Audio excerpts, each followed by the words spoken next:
할렐루야. 오늘 하루도 하나님의 크신 은혜가 성도님들과 성도님들의 가정에 충만히 임하길 간절히 소망합니다. 아멘. 오늘 본문의 말씀은 요아스 왕의 이야기입니다. 요아스 왕은 어릴 때부터 믿음의 스승이었던 제사장 여호야다의 손에서 길러졌습니다. 믿음의 귀한 교육을 잘 받았습니다. 신앙의 교육을 아주 잘 받아서 여호야다가 가르쳐 주는 대로, 하나님의 말씀이 지시하는 대로 잘 순종했습니다. 그가 했던 두 가지 공적이 있는데, 첫 번째는 어린 시절에 왕이 되었음에도 불구하고 성전을 보수했다라는 겁니다. 내가 이렇게 좋은 왕국에 사는데 하나님의 성전이 이렇게 허름해서는 되겠느냐. 그래서 성전을 보수하는 하나님의 마음에 합한 자였고요. 두 번째는 백성들이 자꾸만 우상 숭배의 마음으로 빠져가는 겁니다. 그래서 그들에게 여호야다의 말을 빌어 교훈하고 백성들이 다시 하나님께로 돌아오게 할 수 있도록 믿음의 좋은 이 지도력을 가진 왕이었다라는 겁니다.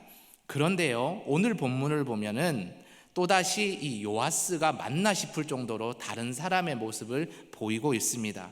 그 계기가 무엇이었냐면 자신의 믿음의 스승이었고 또 믿음의 동반자였던 제사장 여호야다가 죽은 사건이 있기 때문입니다.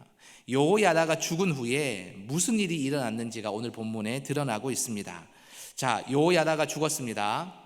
요아스가 믿음이 참 좋은 사람인 것 같은데 여호야다가 죽고 나서 보니까 믿음이 좋은 게 아니었어요. 그저 여호야다를 의지해서 여호야다가 시키는 대로 행동했던 사람이지 자신만의 믿음과 자신만의 신앙의 가치관을 가진 사람이 아니었음이 드러납니다.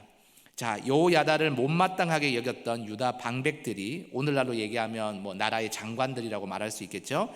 이 방백들이 이 요아스 왕에게 와서 절하고 청합니다. 어떤 것을 요청했느냐면 지금까지 여호야다가 했던 모든 정책들을 다 바꿔서 여호야다가 왕처럼 보였던 시대가 아니라 이제는 요아스 당신이 왕처럼 보이는 시대를 한번 누려보십시오.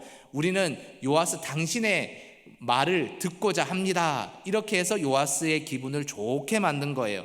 그러면서 자신들이 원하는 것을 간청하는데 그 요구하는 것이 무엇이었냐? 여호와의 전에 더 이상 신경 쓰지 말자.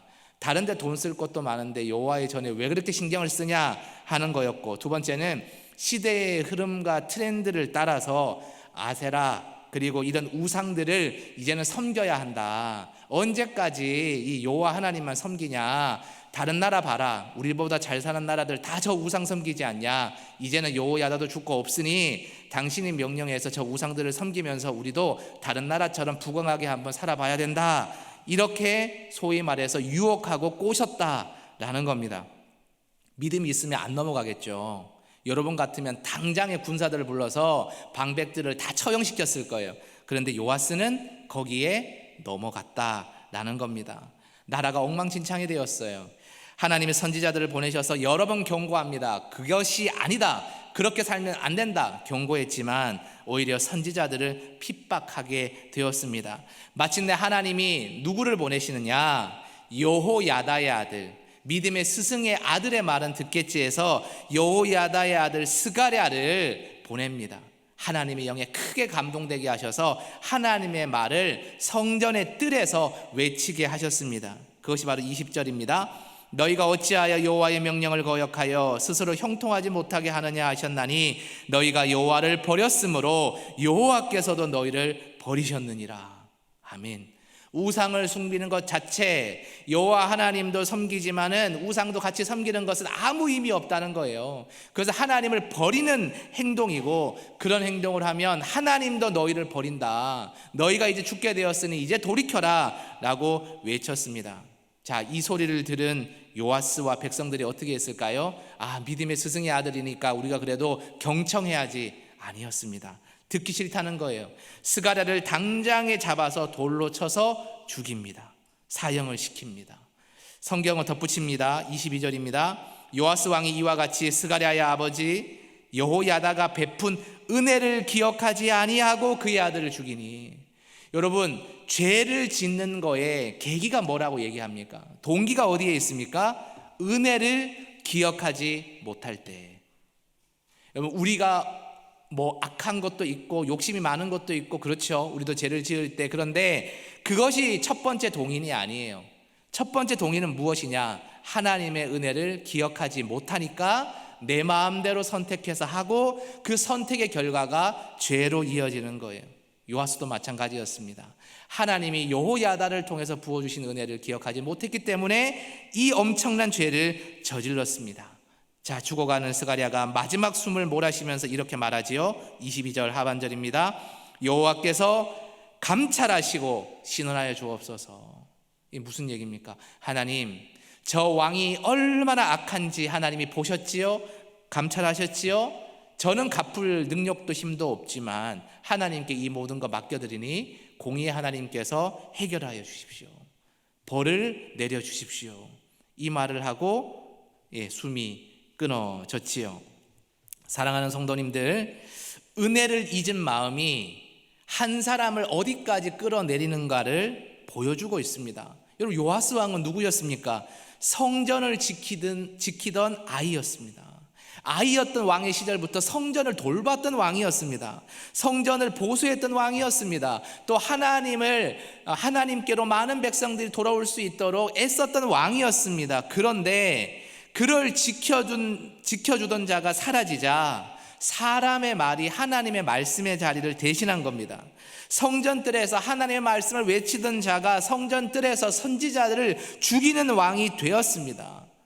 여러분, 신앙의 위기는요, 나쁜 습관과 잘못된 시작에서도 비롯되지만, 그러나 더 큰 것은 무엇이냐? 은혜를 베풀었던 그 시절을 잊어버리는 것에서 시작되는 거예요. 우리도 조심해야 됩니다. 신앙 가운데 잘 서 있지만, 새벽 기도도 잘 나오면서 믿음의 터를 닦고 있지만, 그러나 우리가 하나님의 은혜를 잊어버리면 새벽 기도 나오는 것만으로도 믿음의 그 터가 세워지는 것이 아니라는 것입니다. 우리도 그렇습니다.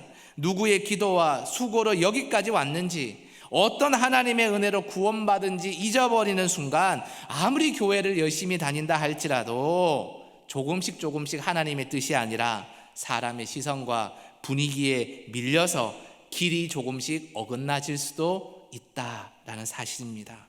여러분, 이 일이 있었을 때 하나님은 침묵하지 않으셨지요. 선지자들을 보내셨고 마지막에는 스가랴의 입으로 돌아오라고 외치게 하셨습니다.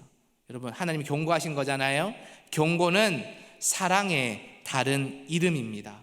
돌이키라고, 다시 살아나라고, 길이 여기니 이 길로 들어서라고 주시는 신호가 바로 말씀의 경고입니다. 그런데 이 경고를 듣고 요아스는 마음을 낮추지 않았습니다. 말씀의 경고를 만났을 때 태도가 인생을 달리 만든다는 것을 그는 몰랐던 것이지요. 지난 시간에도 말씀드렸지만 경고를 들었을 때 다윗이 나단의 책망 앞에 있었을 때 어떻게 했습니까? 엎드렸어요. 그랬더니 다윗이 살아난 겁니다. 성군으로 다시 인정받은 것이죠. 근데 요아스는 어떻게 했습니까? 스가랴의 책망 앞에서 오히려 돌을 들었습니다. 성도님, 하나님이 우리의 삶을 두드리실 때가 있어요. 그냥 똑똑똑이 아니라 쾅쾅쾅 하실 때가 있어요. 왜 쾅쾅쾅 할까요? 급한 일이 있을 때 문이 부셔져라 두드리지 않습니까? 하나님이 우리의 영혼의 문을 그렇게 살면 안 된다, 그 길은 하나님의 길이 아니다라고 쾅쾅쾅 두드리실 때가 있어요. 때로는 말씀으로, 설교로, 누군가의 조용한 권면으로, 혹은 우리의 상황이 앞뒤가 꽉꽉 막혀서 어찌할 바를 모를 정도로 하나님이 신호를 주는 거예요. 이거는 아니다라는 신호를 주는 거예요. 그때에 무릎을 꿇느냐 아니면 앙심을 품고 주먹을 꽉 말아지느냐, 이것에 따라서 우리 인생의 다음 이야기가 결정된다는 사실입니다. 또한 우리가 기억해야 될 것이 있습니다. 하나님은 보응하는 주님이십니다. 반드시 갚으시는 주님이라는 사실입니다. 22절 하반절에 여호와께서 감찰하시고 신원하소서라는 스가랴의 마지막 기도가 하나님께 들림이 되었어요. 이게 곧 현실이 됩니다. 적은 수의 아람 군대가 쳐들어옵니다. 많은 수가 아니었어요. 그런데 유다의 큰 군대가 적은 수의 아람 군대에게 패착됩니다. 쓰러집니다. 무너집니다. 그리고 지도자들이 많이 죽습니다. 많은 이 은금이 노략을 당해서 다메섹으로 빼앗기게 되었습니다. 여러분, 전쟁의 승패는 힘의 크고 작음에 있는 것이 아니라 하나님께 있다는 것이 증명되는 말씀입니다. 여러분, 하나님을 버리면 나라도 무너질 수밖에 없습니다. 이 전쟁에서 요아스 왕은 중상을 입습니다. 이제 마음의 상처와 또한 몸의 상처로 인해서 자신의 침실에 누워서 울면서 있는데 그게 끝이 아니었어요. 자신이 그토록 믿었던 신하들이 와서 어떻게 합니까? 죽입니다. 암살을 당하게 됩니다. 여러분, 그 이유가 성경에는 이렇게 기록이 되어 있습니다. 25절입니다. 선지자 여호야다의 아들의 피로 말미암아, 스가랴의 흘린 피로 말미암아 똑같이 누가 죽었어요? 요아스가 죽었다라는 겁니다. 요아스는 왕이었지만 그의 장례는 왕의 장례와는 달랐습니다. 왕들의 묘실에도 가지 못하고 비참하게 이 장례가 치러지게 되었다라는 겁니다. 여러분, 오늘의 이 말씀에 이 이야기를 통해서 우리는 몇 가지 깨달아야 되는 교훈이 있습니다. 첫 번째는 사람에게 기대어서 신앙생활을 시작할 수는 있습니다. 그렇죠. 처음에는 우리를 인도한 전도자가 있지 않습니까? 그 사람에게 기대어서 멘토로 생각해서 신앙생활을 할 수 있습니다. 그러나 끝까지 우리의 신앙생활을 사람에게 기대어서 할 수 없습니다. 요아스 왕이 믿음이 좋아 보였지만 여호야다가 사라졌을 때 어떻게 됐습니까? 그만 무너져 내려버렸고 다른 사람에게 휘둘려서 신앙생활을 했잖아요. 여러분, 우리는 사람을 의지해서는 안 됩니다. 처음에는 그 사람을 통해서 예수님을 바라봤지만 우리가 어느 정도 신앙이 성숙되면 사람을 보는 것이 아니라 예수님을 똑바로 볼 수 있는 믿음의 성숙과 성장을 이루어야 합니다. 그러지 않으면 우리의 신앙이 흔들릴 수밖에 없어요. 믿었던 사람이 저렇게 얘기하고 나의 멘토가 저렇게 얘기하니까 내 생각도 저렇게 해야 되는구나. 여러분, 큰일 납니다. 그 사람이 하나님의 길에서 벗어났다면 여러분도 같이 벗어나시겠습니까? 아니죠. 우리가 항상 하나님 중심으로 예수님을 바라보는 믿음을 단단하게 세워나갈 때 우리의 신앙이 흔들리지 않게 된다라는 것입니다. 두 번째는 하나님의 말씀으로 우리의 마음의 문을 쾅쾅 두드리는 경고를 보내실 때 기분 나빠하지 말고 이게 기회구나 라고 깨닫는 지혜가 있어야 합니다. 마음이 굳어질수록 경고가 자존심을 건드립니다. 하지만 그 순간이 바로 은혜의 문임을 깨달을 수 있어야 합니다. 오늘도 우리에게 들려오는 하나님의 말씀이 우리의 마음을 불편하게 할 때, 스가랴의 말처럼 들릴 때 그때 돌이키면 살아날 수 있습니다. 이 시간 여러분의 주어진 말씀과 앞으로 여러분에게 주어지는 말씀이 혹시나 불편하거나 어렵게 들릴 수가 있습니다. 그러면 불편한 말씀이야, 싫어가 아니라 하나님께 한번 그 말씀을 붙들고 기도해 보십시오. 하나님, 저 말씀이 들려지는데 참 고가운 말씀이고 불편한 말씀이고 기분이 진짜 나쁜 말씀입니다. 그럼에도 불구하고 저에게 들려주시는 이유가 있으십니까? 인간의 말이면 그냥 흘려버리고 하시고 미워하지 않게 하시고 하나님의 말씀이면 제가 깨달아 알게 하여 주옵소서. 이렇게 기도하면 여러분, 불편했던 그 말씀이 은혜의 문이 된다라는 사실을 기억하시기 바랍니다.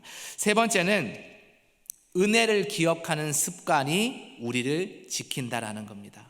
여호야다가 어린 요아스를 품고 하나님의 말씀을 전해주고 신앙의 길로 인도해준 그 은혜가 있잖아요. 그 은혜를 기억했다면 여러분, 요아스가 어떻게 그의 아들 스가랴를 돌로 쳐서 죽일 수 있겠습니까? 오히려 다른 선지자 말은 안 들어도 그 아버지의 은혜를 기억해서 아들의 말을 들었다면 그의 인생이 달라질 수도 있지 않았겠습니까?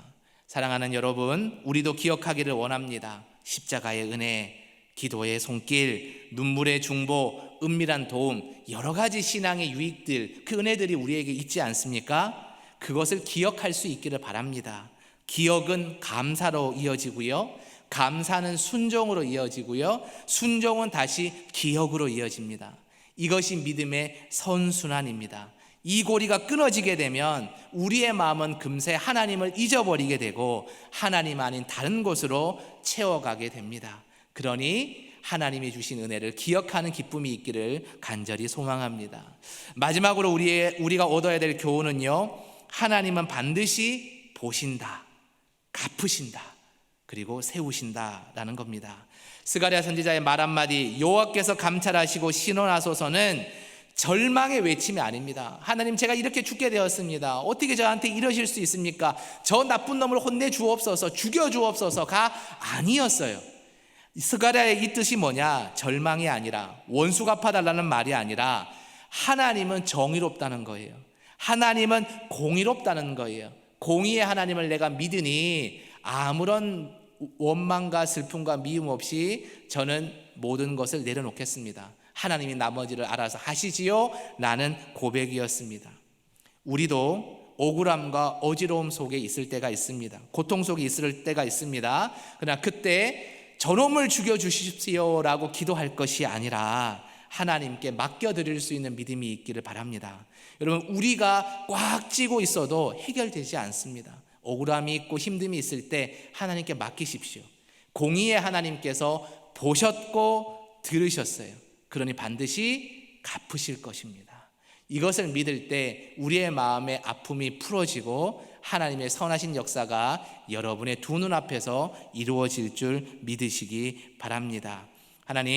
하나님께 이렇게 기도할 수 있는 믿음이 있기를 바랍니다. 주님, 사람이 아니라 주님만 의지하겠습니다. 하나님이 경고하시면 그 경고를 들을 때 마음을 낮추겠습니다. 받은 은혜를 기억하며 오늘 제가 아는 대로 순종하며 살아가겠습니다. 이렇게 기도하며 이렇게 신앙의 결단을 가지고 살아가실 때 하나님께서 세워가시는 여러분의 인생을 만나실 수 있으실 것입니다. 빠른 길이 눈앞에 있어도 말씀 따라 바른 길을 선택하는 여러분이 되시기 바랍니다.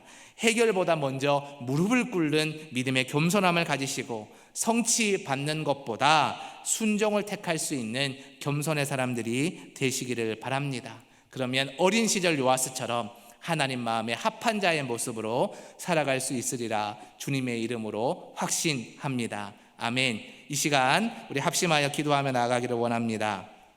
기도할 때에 우리가 은혜를 기억하고 하나님의 말씀 앞에 낮아지게 하시고 오늘도 사람이 아니라 하나님만 의지하며 순종하는 마음을 허락하여 주옵소서. 이 기도 제목을 붙들고 우리 통성으로 기도하며 나아가겠습니다. 하나님 아버지, 이 시간 우리가 은혜를 기억할 수 있는 믿음이 있기를 바랍니다. 하나님의 말씀에 그 경고 앞에 낮아져서 우리의 잘못된 것들이 있다면 스가랴의 말을 듣고 고쳐낼 수 있게 하여 주옵소서. 요아스처럼 교만하여져서 나의 기분과 나의 자존심을 세우는 것이 아니라 하나님의 이 경고 앞에 겸손함으로 순종함으로 나아갈 수 있도록 우리의 믿음의 순전함이 회복되게 하여 주시옵소서. 하나님, 오늘도 사람을 보지 않게 하여 주옵소서. 하나님만 의지하게 하여 주옵소서. 순종하게 하여 주옵소서. 그래서 우리도 선한 믿음의 제사장 여호야다의 그 가르침처럼 오늘 또 하나님 앞에 마음을 낮출 수 있는 사람이 되게 하여 주시옵소서. 사랑이 많으신 하나님 아버지, 요아스의 길을 거울로 삼아서 사람을 의지하던 마음을 거두고 주님만 바라보게 하여 주옵소서. 스가랴의 경고처럼 우리를 깨우치실 때에 교만하지 않고 곧바로 돌이키게 하여 주시고 받은 은혜를 기억하며 오늘도 하나님이 가르쳐 주신 대로 말씀 따라 순종하는 믿음을 허락하여 주옵소서. 또한 우리의 가정과 교회와 일터를 온전히 하나님 손에 맡겨드리오니 끝까지 주와 함께 바른 길을 걸어갈 수 있게 하여 주옵소서. 오늘도 하루의 첫 시간을 주님께 의지하며 기도하며 나아가는 주의 종들이 여기 많이 있습니다. 하나님, 간구하는 모든 것들 주님께서 들어 응답하여 주시고 하나님의 때에 가장 귀한 것으로 갚아 주시옵소서. 이 모든 간구를 우리 주 예수 그리스도의 이름으로 간절히 기도드리옵나이다. 아멘.